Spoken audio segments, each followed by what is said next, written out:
नमस्कार दोस्तों, आज हम इस क्लास के अंदर संलग्नता के बारे में बात करेंगे या लिंकेज के बारे में बात करेंगे। देखिए, लिंकेज या संलग्नता मेंडल का जो वंशागति का तीसरा नियम है, जिसको हम कहते हैं स्वतंत्र अपव्यवन का नियम, तो उस नियम का अपवाद है वो संलग्नता होती है। संलग्नता को इंग्लिश में लिंकेज कहा जाता है। तो आज इस क्लास के अंदर हम संलग्नता के बारे में बात करेंगे। अब इसमें सबसे पहले आपको ध्यान रखना है कि संलग्नता है वो स्वतंत्र अपव्यूहन का जो नियम है उसका अपवाद होती है। अब इस नियम के अनुसार यदि हम बात करें तो जो स्वतंत्र अपव्यूहन का नियम है उसका मतलब क्या है, वंशागति के दौरान युग्मक अलील में स्वतंत्र रूप से जाते हैं या लक्षणों की वंशागति है वो स्वतंत्र रूप से होती है। ये जो स्वतंत्र अपव्यूहन का नियम वो कहता है। अब जब एक गुणसूत्र के ऊपर जीन्स अधिक पाए जाते हैं या हम ये कहें कि विभिन्न प्रकार के जीन्स यदि एक ही गुणसूत्र के ऊपर पाए जाते हैं, तब इन जीन्स से रिलेटेड जो लक्षण होते हैं उनकी वंशागति स्वतंत्र रूप से नहीं होती।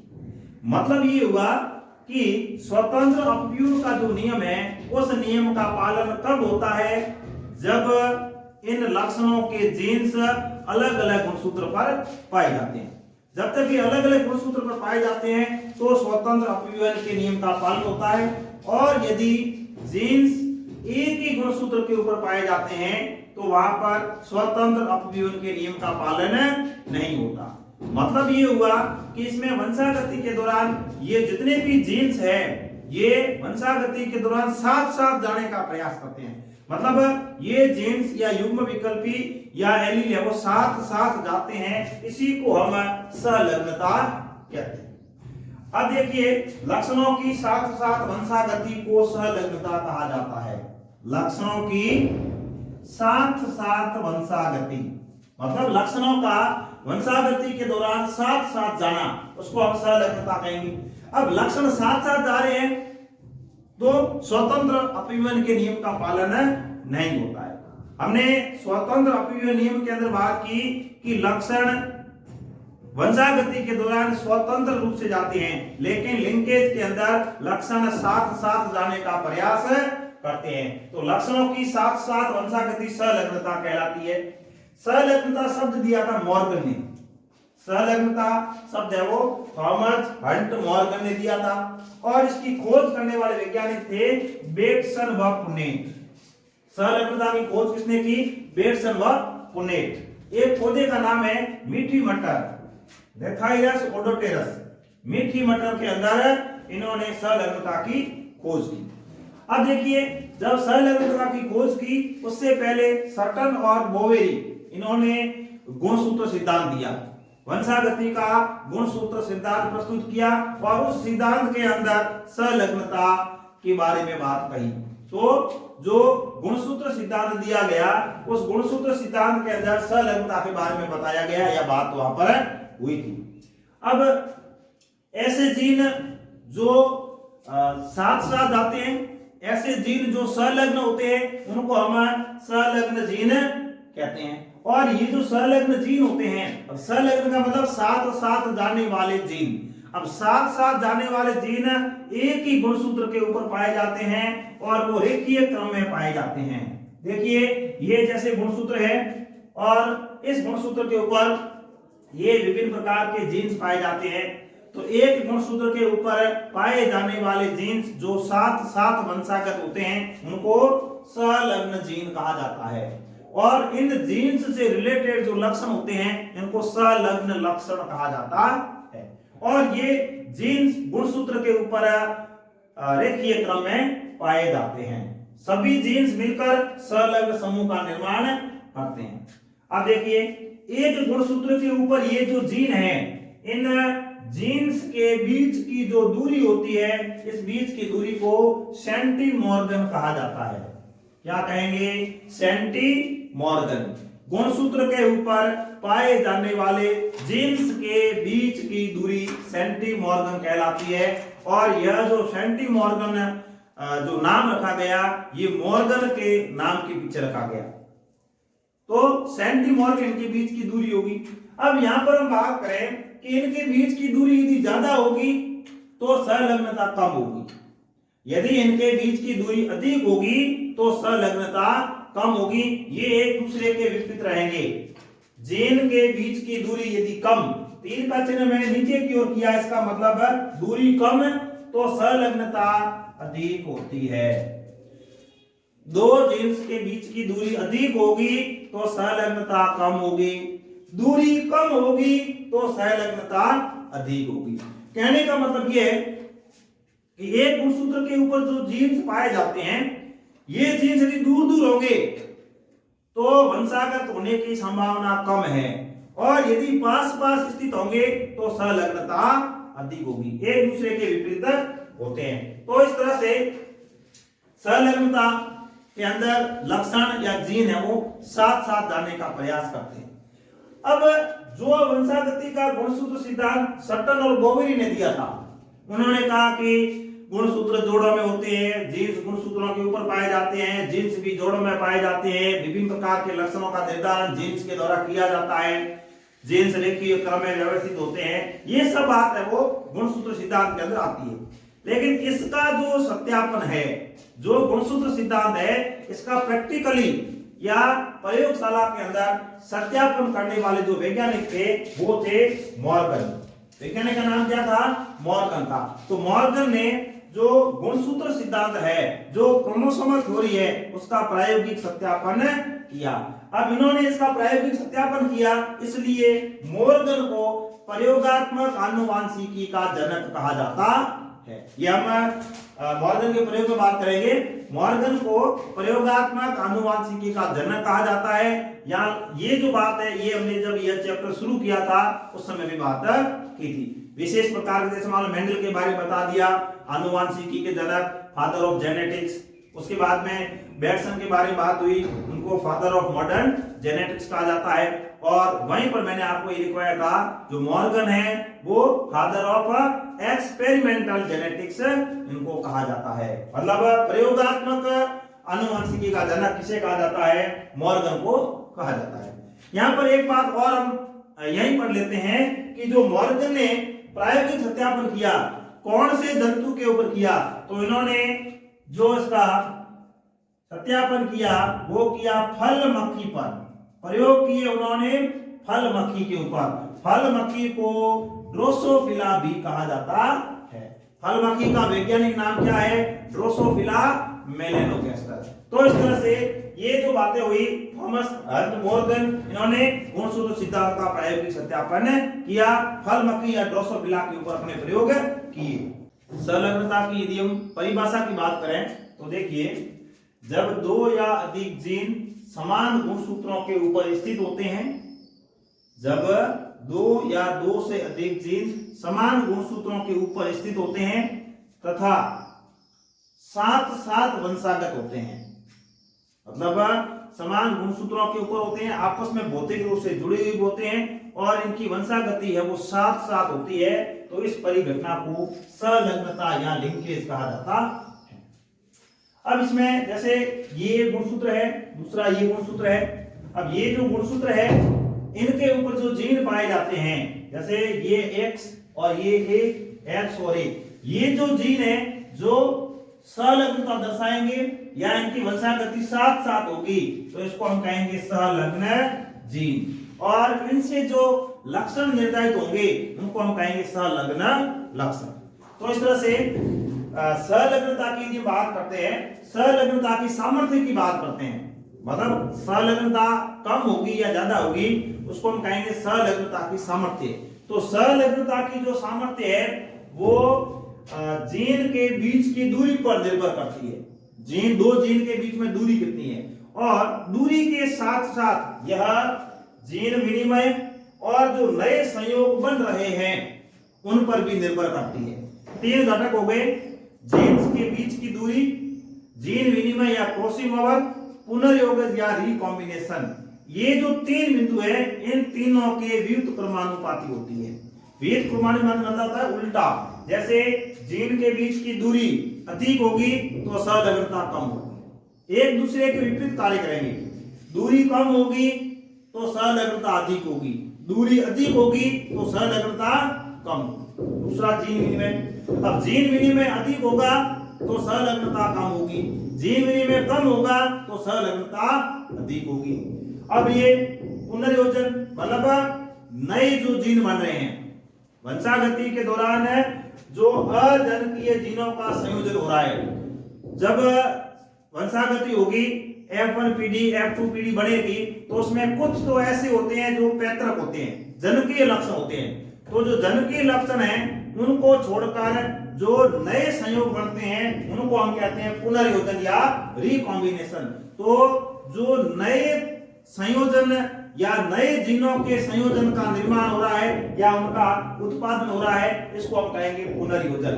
तो पुनर्योजन अधिक होगा तो संलग्नता कम होगी, पुनर्योजन कम होगा तो संलग्नता अधिक होगी। ये जो तीनों घटक है इसके संलग्नता व्युत्त क्रमानुपाती होती है। जैसे संलग्नता की बात करते हैं तो ये संलग्नता और हमने व्युत्त क्रमानुपाती ऐसे लिख दिया, दूरी जो जीन्स के बीच की दूरी है ये व्युत्त क्रमानुपाती है, संलग्नता जीन्स के बीच की दूरी के व्युत्त क्रमानुपाती होती है। उसी तरह से हम लिख लेंगे संलग्नता जीन विनिमय के व्युत्त क्रमानुपाती होती है और संलग्नता जो नए संयोग है उनके भी व्युत्त क्रमानुपाती होती है। तो ये जो तीनों बिंदु है इसको आप ऐसे सूत्र के रूप में भी लिख सकते हैं। मतलब संलग्नता दूरी के व्युत्त क्रमानुपाती, संलग्नता जीन विनिमय के व्युत्त क्रमानुपाती और संलग्नता नए संयोग या पुनर्योजन के भी व्युत्त क्रमानुपाती होती है। संलग्नता के उदाहरण देखते हैं। पहला क्रॉस ए। अब इस क्रॉस के अंदर आप देखिए एक ऐसी मादा ली गई, मतलब ये मॉर्गन ने प्रयोग किए थे, ड्रोसोफिला मक्खी को लिया गया था, एक ऐसी मक्खी ली गई, ऐसी फल मक्खी ली गई या मादा ऐसी ली गई जिसका शरीर कैसा था, शरीर तो पीला था, नेत्र है वो सफेद थे या श्वेत थे, इसका जीन था पीले का Y और श्वेत नेत्र का था W। इस तरह से ये मादा ली और ये इसके गुणसूत्रों का एक जोड़ा, इस गुणसूत्र के जोड़े के ऊपर ये यहाँ पर जीन है और ये यहाँ पर जीन है, ये है Y और ये है W। एक जैसे गुणसूत्र है और इनके ऊपर ये जोड़ों में पाई जाती है जीन। तो ये गुणसूत्र या ये जो अनुवांशिक पदार्थ है वो किसका है, इस मादा का है। अब इसके साथ में क्रॉस करवाने के लिए जो नर लिया उसका शरीर कैसा था, भूरा, और उसकी आंखें कैसी थी, लाल, और इसका जो जीन है उसको हम मान लिया ये Y प्लस ये W प्लस, ये मान लिया ये है नर। अब इस नर के जो गुणसूत्र है उसको देखते हैं तो ये नर के गुणसूत्र है और यहाँ पर ये जीन पाए जाते हैं, ये गुणसूत्रों का एक जोड़ा। नर के अंदर विषम युग्मजी प्रकार के गुणसूत्र पाए जाते हैं। अब ये मादा है और ये नर है तो ये जनक पीढ़ी है। तो ये जो जनक पीढ़ी है ये मादा और नर जब ये आपस में संकरण करते हैं तो हमें F1 पीढ़ी प्राप्त होती है और F1 पीढ़ी के अंदर जो जीव प्राप्त होते हैं, जो जंतु प्राप्त होते हैं या जो हमें फल मक्खियां प्राप्त होती है, F1 पीढ़ी के अंदर भूरा शरीर और लाल नेत्र वाली मक्खियां प्राप्त होती है। इसका मतलब ये हुआ कि भूरा शरीर और लाल नेत्र, तो ये प्रभावी लक्षण होने के कारण F1 पीढ़ी के अंदर केवल ये लक्षण प्रकट होता है। लेकिन जब इनको स्वपरागित करवाया जाता है या स्वनिषेचन करवाया जाता है तो ऐसी कंडीशन में हमें जो F2 पीढ़ी प्राप्त होती है, हमें F2 पीढ़ी के अंदर जो जंतु प्राप्त होते हैं उनके बारे में बात करनी है कि मेंडल का जो तीसरा नियम है स्वतंत्र अपव्यय का नियम, वो ये कहता है कि जो एलील है, जो युग्म विकल्पी है, ये स्वतंत्र रूप से वंशागत होते हैं, एक पीढ़ी से दूसरी पीढ़ी में स्वतंत्र रूप से जाते हैं। अब हम यहाँ पर देखते हैं कि ये द्विसंकर संकरण है, दो लक्षण एक साथ लिए हैं, दो लक्षण एक साथ लेकर हम वंशागति का अध्ययन कर रहे हैं, तो ये द्विसंकर संकरण है। मेंडल के नियमानुसार F1 पीढ़ी के अंदर तो प्रभाविता का नियम इसका पालन हुआ, लेकिन F2 पीढ़ी के अंदर जब द्विसंकर संकरण होता है तो स्वतंत्र अपव्यय के नियम का पालन होना चाहिए और स्वतंत्र अपव्यय का जो नियम है उसके अकॉर्डिंग नियमानुसार हमें यह फिनोटाइप प्राप्त होना चाहिए 9:3:3:1 प्राप्त होना चाहिए। F2 पीढ़ी के अंदर हमें यह अनुपात प्राप्त होना चाहिए। अब ये अनुपात प्राप्त हुआ है, इसका मतलब इसमें जन्मकीय लक्षण कितने होने चाहिए? 62.5%, 62.5%। और जो नए संयोग जिसको हम कहते हैं पुनर्योजन या रिकॉम्बिनेशन, वो 37.5% होना चाहिए या इतने मिलने चाहिए। लेकिन यहाँ पर ये विचलन बहुत ही ज्यादा था, बहुत ही ज्यादा विचलन, मतलब 9:3:3:1 का अनुपात तो कहीं पास में ही नहीं है। इसका मतलब ये हुआ कि यहाँ पर इस नियम का पालन नहीं होता है। तो यहाँ पर होता क्या है, यहाँ पर जो है F2PD हमें प्राप्त होती है, उसमें जो जन्मकीय लक्षण है वो हमें 98.7% प्राप्त होते हैं। मतलब मैक्सिमम जो प्राप्त होते हैं वो जन्मकीय लक्षण प्राप्त होते हैं, पुनर्योजन बहुत कम प्राप्त हुआ, मतलब 1.3% प्राप्त हुआ। इस तरह से जो क्रॉस ए है, इसके अंदर हमने ये देखा कि जो मेंडल का तीसरा नियम है, जिसको हम कहते हैं स्वतंत्र अपव्यय का नियम, उस नियम का पालन यहाँ पर नहीं हुआ। दूसरा उदाहरण देखते हैं क्रॉस बी। क्रॉस बी के अंदर देखिए, हमने एक ऐसी मादा ली, उस मादा के अंदर श्वेत नेत्र और लघुतर पंख थे, और ऐसा हमने नर लिया जिसके लाल नेत्र और सामान्य पंख थे। इस तरह से ये मादा है और ये नर है, तो ये कौन सी पीढ़ी है? जनक पीढ़ी। अब इस जनक पीढ़ी के द्वारा जब F1 पीढ़ी का निर्माण किया जाएगा, तो हम क्या देखते हैं कि F1 पीढ़ी के अंदर तो सामान्य संतान है, लेकिन F2 पीढ़ी के अंदर यहां पर देखिए गुणसूत्रों के ऊपर जीन की स्थिति कैसी है।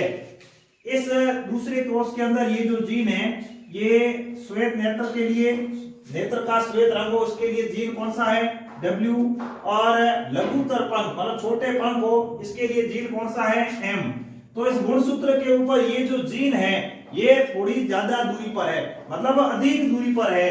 पिछली बार ये दोनों जो पिछले वाले क्रॉस में दोनों जीन पास पास थे, यहाँ पर दूरी हमने थोड़ी बढ़ा दी, या ये ज्यादा दूरी पर होते हैं, तो यहाँ पर ये W स्थित है, यहाँ पर ये M स्थित है, मतलब दो जीन के बीच की दूरी है वो अधिक होती है। अब ये दूरी अधिक है, इस वजह से F1 पीढ़ी के अंदर जो हमें संतान प्राप्त होती है, जो नर और मादा प्राप्त होते हैं, इनसे जब F2 पीढ़ी प्राप्त की जाती है, तो जो मेंडल का तीसरा नियम है स्वतंत्र अपव्यय का नियम, उसके तहत 9:3:3:1 अनुपात प्राप्त होना चाहिए।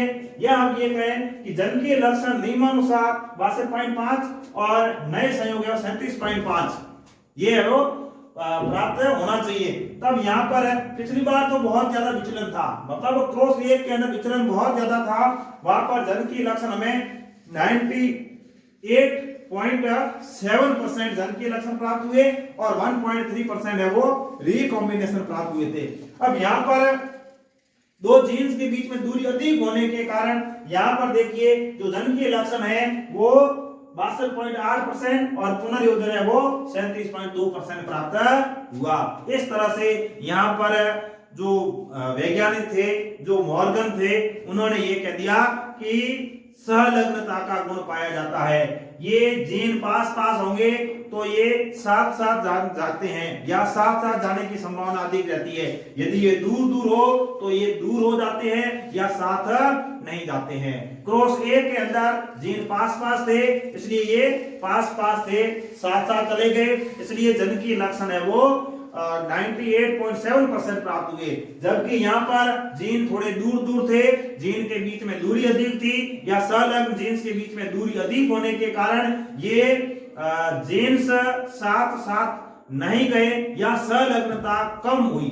सहलग्नता कम हुई तो जो जन्मकीय लक्षण है वो कितने प्रकट हो गए?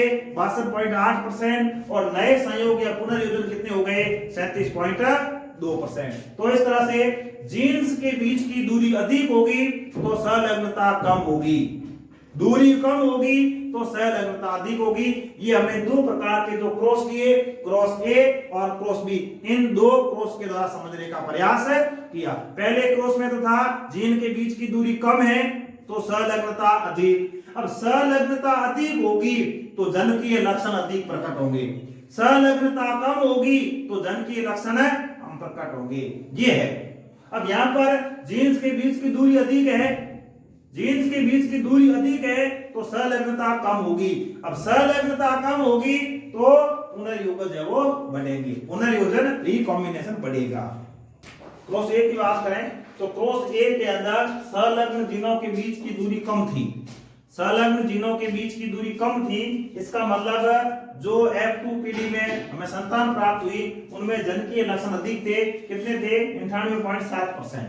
और जो पुनर्योजन है या जो पुनर्योजन है नए संयोग ये कम प्राप्त हुए 1.3%। मतलब जीन के बीच की दूरी कम होगी तो जनकीय लक्षण अधिक प्रकट होंगे और पुनर्योजन है वो कम प्राप्त होगा। क्रॉस बी के अंदर क्या हुआ? संलग्न जीनों के बीच की दूरी अधिक थी, अब बीच की दूरी अधिक है तो उसमें जनकीय लक्षण कम हो गए। कितने हो गए? 62.8%। और नए संयोग या जो पुनर्योजन है वो उसमें अधिक था, 37.2%। हमने बात की पुनर्योजन के बारे में, रिकॉम्बिनेशन के बारे में। तो जो रिकॉम्बिनेशन है वो क्रॉसिंग ओवर से जोड़ दिया गया है। क्रॉसिंग ओवर की परसेंटेज के आधार पर हम जो जीन है इनके बीच की दूरी का निर्धारण कर सकते हैं। तो जीन विनिमय की जो प्रतिशतता है उसके आधार पर दो जीन के बीच की दूरी ज्ञात की जा सकती है, या हम ये कहें कि जीन विनिमय की प्रतिशतता के आधार पर एक गुणसूत्र के ऊपर जीन को व्यवस्थित किया जा सकता है। इसको हम कहते हैं रिकॉम्बिनेशन मैप, मतलब पुनर्योजन मानचित्रण।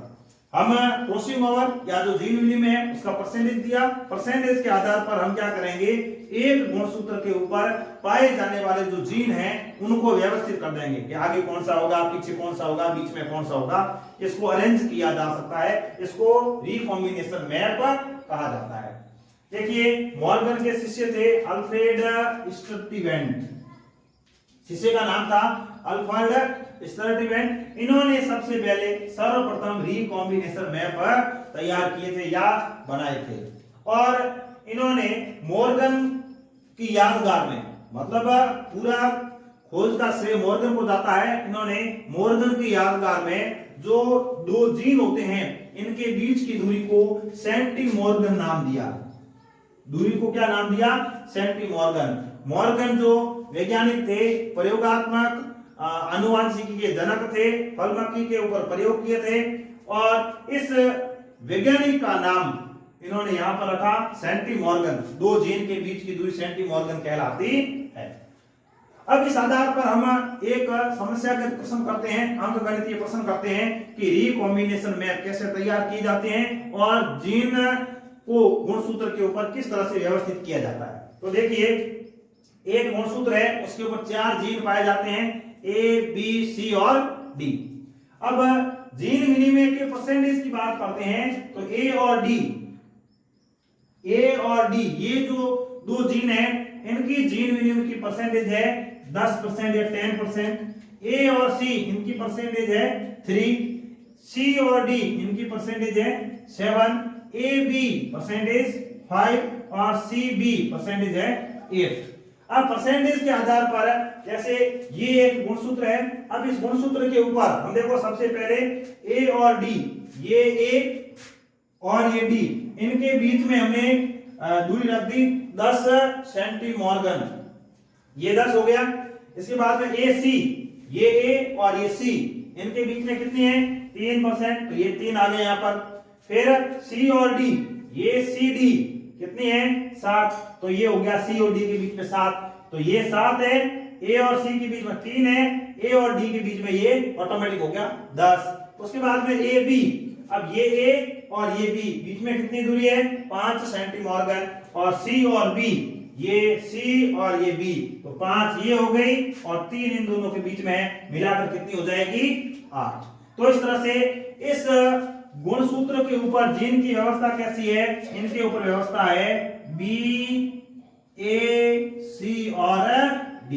इस तरह से हम गुणसूत्र के ऊपर जीन की व्यवस्था कर सकते हैं, जीन का मानचित्रण कर सकते हैं या उसकी व्यवस्था हम दर्शा सकते हैं। तो इस तरह से हमने आज की इस क्लास के अंदर जो मेंडल का वंशागति का तीसरा नियम है स्वतंत्र अपव्यूहन का नियम, उसके अपवाद के बारे में बात की, संलग्नता और पुनर्योजन, लिंकेज एंड रिकॉम्बिनेशन। मतलब जनक पीढ़ी से संतति पीढ़ी में जनक लक्षण आएंगे या नए संयोग बनेंगे।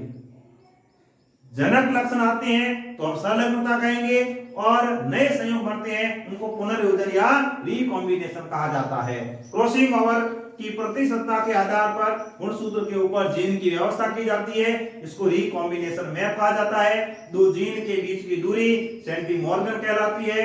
यहाँ पर बहुत इंपॉर्टेंट वैज्ञानिक आ गए, मॉर्गन जिसको प्रयोगात्मक आनुवंशिकी का जनक कहा जाता है, जिन्होंने फल मक्खी के ऊपर प्रयोग किए। फल मक्खी का वैज्ञानिक नाम है ड्रोसोफिला मेलेनोगास्टर। तो ये जो फल मक्खी है ये भी जेनेटिक्स की बात करते हैं तो बहुत ही इंपॉर्टेंट जंतु है। इसके बाद में हम जो मॉर्गन के एक्सपेरिमेंट है उसके बारे में बात करेंगे कि इन्होंने फल मक्खी का चुनाव ही क्यों किया, उसकी क्या विशेषताएं पाई जाती है। इसके बाद में हम फल मक्खी के अंदर, मनुष्य के अंदर लिंग निर्धारण के बारे में बात करेंगे। तो काफी कुछ हम पढ़ भी लिए हैं और पढ़ने भी वाले हैं। तो इस वीडियो के अंदर हमने या इस क्लास के अंदर हमने जो संलग्नता और पुनर्योजन है इसके बारे में डिस्कस किया। सभी को धन्यवाद।